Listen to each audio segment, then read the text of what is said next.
Everyone sitting around the fire, waiting for today's hunt to cook so we can eat before wrapping up another day of successfully surviving. We cut the meat and there are only 4 pieces, but there are 5 of us around the fire. And since no one wants to eat the horn, someone has to sleep hungry. So let's see. Jamo here was our main hunter and our menu would only have grass on it if it wasn't for him, so give him a piece, even 2 pieces if he wants. Sarah is the only one who knows how to make a fire this big so quickly. Without her, every dinner is gonna be raw meat from tomorrow, so give her a piece too. And don't even think about the day without Alex, because he's the only one who knows how to make clothes out of these leaves, and I for one don't fancy walking around naked. And Mary has been looking after everyone's kids all day, and without these kids, we'll be dead in a few years, so Mary should have a piece too. And lastly, we have you. The only thing you did was wipe the stains off of our spears in the morning. We appreciate it, it was really nice, but in this group, all the other contributions were more important. So you may have the cleanest spear, but you're still the one who sleeps hungry tonight. The company's got a new building. It's 70 of us in this team, but the building's only got 6 parking spots. The CEO and the CTO and the CMO and a few team leaders will get parking spots.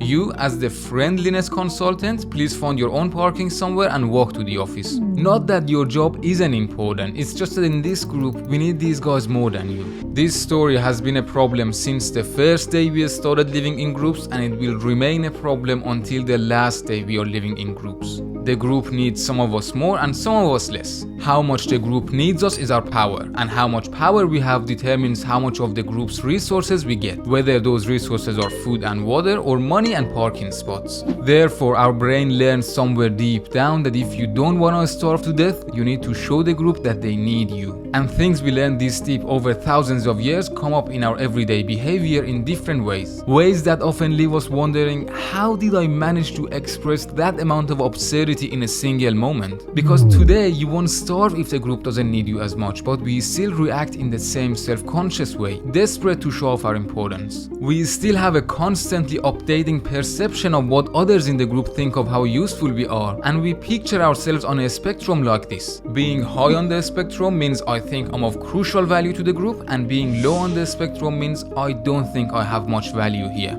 One time our imaginary spectrum controls our behavior in an odd way is when we think we are very close to the bottom, where we think we are one of the least valuable members of the group, and the group knows this too, and that's all they are thinking about right now, the danger zone. Now in reality, it might not really be dangerous anyway, because as we said, it's very unlikely that you would actually have to sleep hungry or starve just because of that in most parts of the world today. But again, these assumptions and fears are formed in a very primal part of our brains. The danger zone is not a comfortable place to be in mentally, and people usually go about getting out of it in 2 different ways. The first way is with real solutions. Simply put, you learn something new and do something cool and wait for the group to recognize it by saying, "Wow dude, that's awesome, you're really good." Then I'll take a deep breath and rest easy, because now in my mind I'm thinking the group needs me. I'm back high on the spectrum. In my own mind, I'm not low on the spectrum anymore, because the group just told me very clearly that they see my skills. This first group of solutions are good. They give people motivation to be better and improve.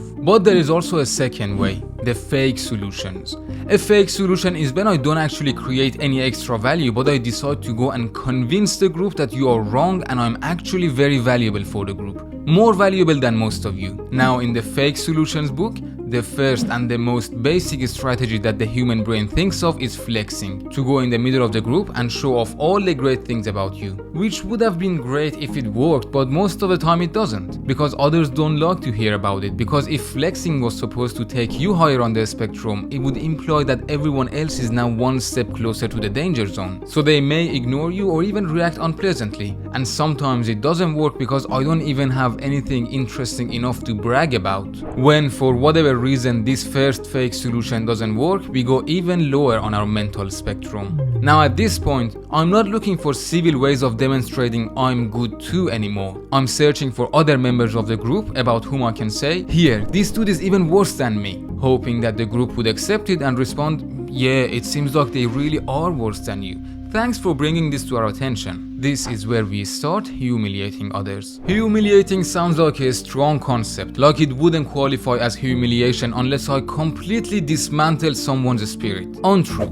When I talk down to someone, I laugh at what they say, remind them of their weaknesses, mock their words, talk negatively behind their back, bully them. In all of these, I'm humiliating someone. Someone at work asks me, "Do you know how Excel works? I want to make a chart but I can't." I respond in shock with my eyes widening in disbelief like, "What? How do you not know Excel after all these years? How could someone even be working in this position for so long without knowing Excel?" Sitting with my friends, a couple of people start saying nice things about Lisa. I suddenly feel an urge to contribute by saying, yeah, she's also very creative. Sometimes in the group chat she has some ideas about politics, not that they ever make any sense, but hey, it's still very inspiring to see how she thinks about things, right? And later at night, I'm at the gym with my brother. I spend the whole time waiting for someone skinnier than me to come in, so I turn to my brother and say, "Oh wow, look at this guy, he'll probably crack under the weights." If I didn't see myself low on the spectrum at work, I wouldn't react to my co-workers' inexperience with Excel like I have discovered aliens. But since I do see myself low on the spectrum, seeing someone who's worse than me in something is just as important to me as finding aliens. If I don't see myself low on the spectrum among my friends, I'd be happy about being in such a positive friendship group. But as things are now, those words leave their mouth as compliments and go into my ears as threats. If at the gym, the mirror in front of me displayed a strong, fit person as opposed to a thin layer of skin on some bones, maybe I would have looked at the new kid proudly for starting exercising, but for now, he is just a worse than me dude who deserves to be made fun of. Now add to this two other complexities we have to deal with. Complexity number one is I learn from other people's behavior.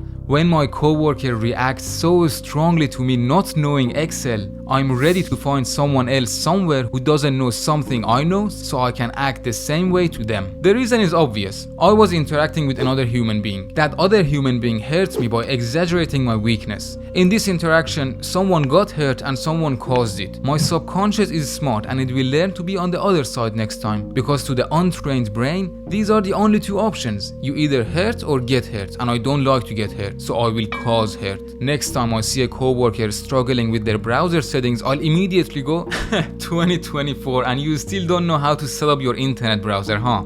Complexity number two is that we don't live in a single group called our tribe anymore. Each of us has 100 groups. The group of people we work with, the group of people who we see every week over dinner called family, the group of guys who I play soccer with every Thursday night, even the group of two of me and my wife inside this house. We are members of all these groups and our brain sees each of them as a separate tribe and wants to enforce the same behavior in them individually. The first complexity was creating a vicious cycle. Someone hurt me because they saw themselves low on their spectrum, and even though I don't see myself low on the spectrum, I hurt someone else just to be on the right side of this interaction, to protect myself. Now the second complexity makes the vicious cycle spread across my different groups. So my coworker hurt me for not knowing Excel, I replicate the same behavior in the group of my siblings now, and I tell my sister, "I really don't understand how someone in your age can be on the internet all the time and still not know how to open a PDF file and would have to ask me." And in our gatherings, I always have a few embarrassing stories of my younger brother from his childhood tucked under my belt, ready to unleash for everyone's laughter at any moment. I don't see myself low on the spectrum of this group at all, but the order has come from somewhere higher in my brain. Somewhere that's worried I'd get hurt again, so it makes me hurt others first, even though the threat was present in a different group.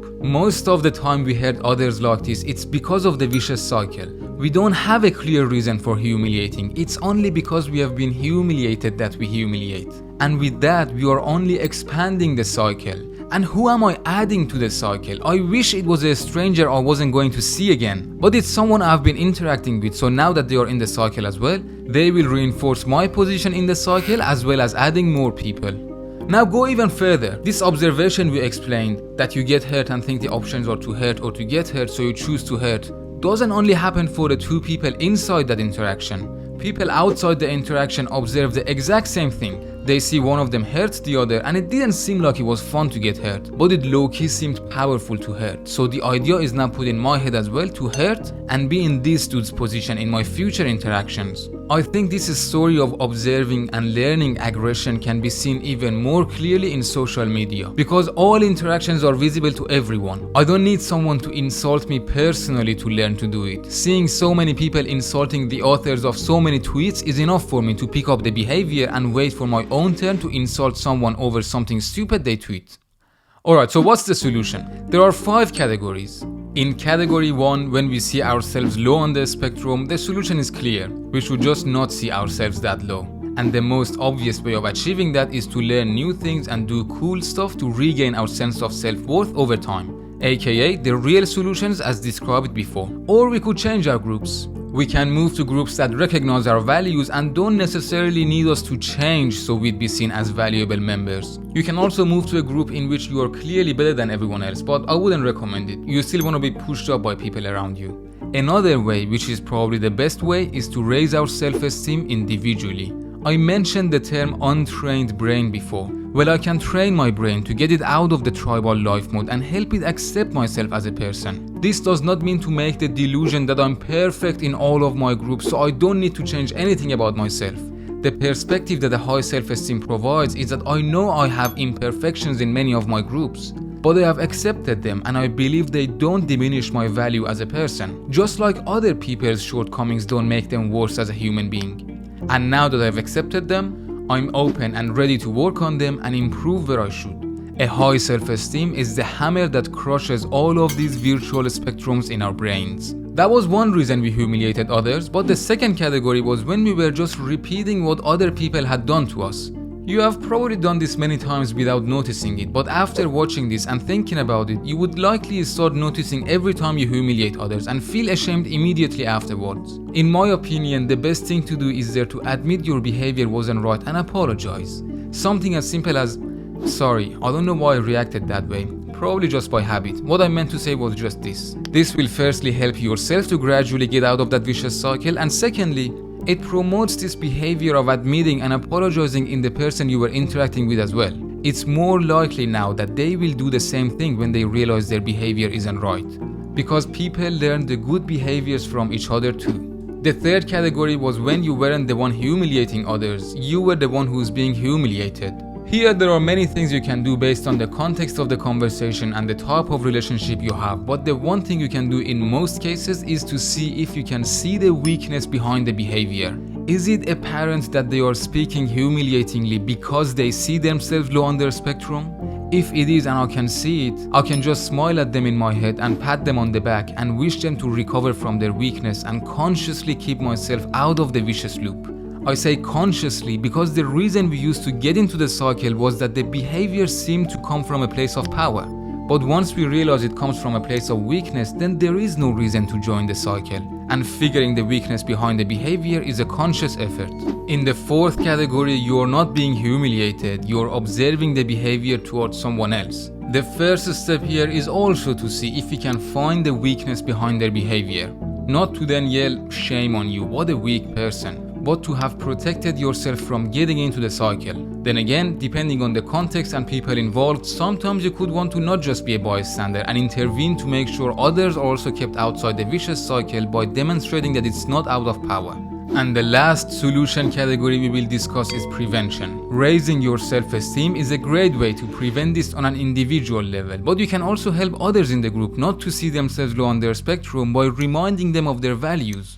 Tell them about their strengths and help them to be proud of themselves and to know that the group knows about their value. Everyone is better than some others in the group in some way. Everyone has their own different strength. By preventing the individuals from getting to that point, you have saved the entire group. Firstly, because the vicious cycle didn't get to step in, and secondly, the very first solution we discussed was think about changing your group if the group doesn't value you. So naturally we can say here, if you want to keep the group in one piece, members should know each other's value. And note that I'm not saying members should pretend to others that they have a value. I'm saying they should know others' value. They should put the effort and find what people around them are good at and then give them recognition for it. Because everyone can tell when you're being sincere or are just flattering them. And of course, this type of prevention happens in different ways in different groups. What you do in the family group is different to your work group, to your friends group. But the main idea is the same. There is a famous piece of advice you might have heard about finding a life partner or a business partner that says, find someone who you think is better than you and they think you are better than them. Now this is good for 1,000 reasons, one of them being that way both parts of the group understand the value of the other. And lastly, I should mention that human behavior can't be summarized in a few minutes in a YouTube video.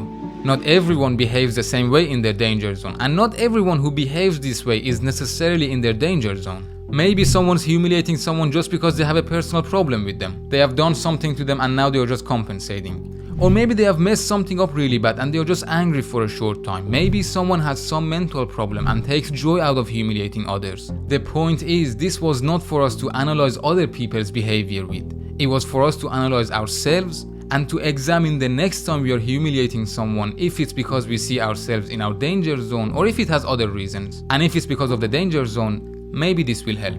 Postscript number 1. Although I spoke of this issue of ranking people for access to resources as a tribal attribute throughout the video, this still happens in our everyday lives. Unfortunately, especially in younger ages, most traditional institutions still often rely on comparing people who happen to be sitting inside the same room at the same time. You got the highest mark in the exam? Here, take the one prize we had in the class, everyone else can watch. You guys became first, second and third in the school swimming competition? Here, you get these medals, everyone else can take pictures. There are 254,000 students who got higher GPAs than you, so there is no seat for you in the university anymore. And it's not just for children either. At work, there is now suddenly a massive attention towards AI and everyone wants to allocate their budgets that way. That employee from the other non-AI team gets fired who others believe to have the least value. The point is, it's not an old obsolete problem left for us by evolution to overcome. The spectrum is still a real thing in many places. Despite that, we can help people realize their value as a human being is not dependent on that one particular ranking. Postscript number 2. I intentionally didn't use words like insecurity or bullying because these words have their own specific definitions and our topic didn't fit exactly one of these. But there were still some interesting studies I found while writing this video which related to different parts of our discussion. Some of them showed that many children who bully others in schools were themselves victims of bullying in the past. One of them had even shown that those students who had more siblings in the house were more likely to bully other students at school, claiming it was because they would have likely experienced bullying in the house more than others. This relates to what we discussed about people hurting others just because they were hurt at some point. Another study had shown that students with harder financial situations and lower GPAs were more likely to bully others in school. We can relate this to the reactions coming from being in your danger zone as we discussed. It doesn't seem to be much different with adults either. Another study had shown when organizations restructure and their employees don't feel the same level of job security, workplace bullying increases too. You can find links to these studies in the description. Postscript number 3. One of the problems I have with Instagram and Twitter is that the way they prominently show the number of followers and followings at the top of your profile is a direct hit to our sense of self-worth within the community. If I'm following lots of people but very few people are following me back, it starts to feel like I'm unimportant in this group. The group doesn't need me and I'm very low on the spectrum. So the strategies begin. I follow people and ask them to follow me back. I then install apps to detect who's recently unfollowed me. Then I think, well, if I can't find more followers, I can delete some of my followings. Anything to close the gap between these two numbers. So I unfollow anyone who doesn't follow me back. Then I unfollow any account who hasn't posted in a few days, even though I was enjoying their occasional posts, but they have to go. And if that's not enough, I might even start unfollowing my family and friends until that damn number of followings is less than my followers, and only then can I find peace and sleep soundly at night. This is not a criticism towards feeling this way. We all have these feelings in our nature. We just need to learn that our value as a human is not defined by all of these metrics and measures.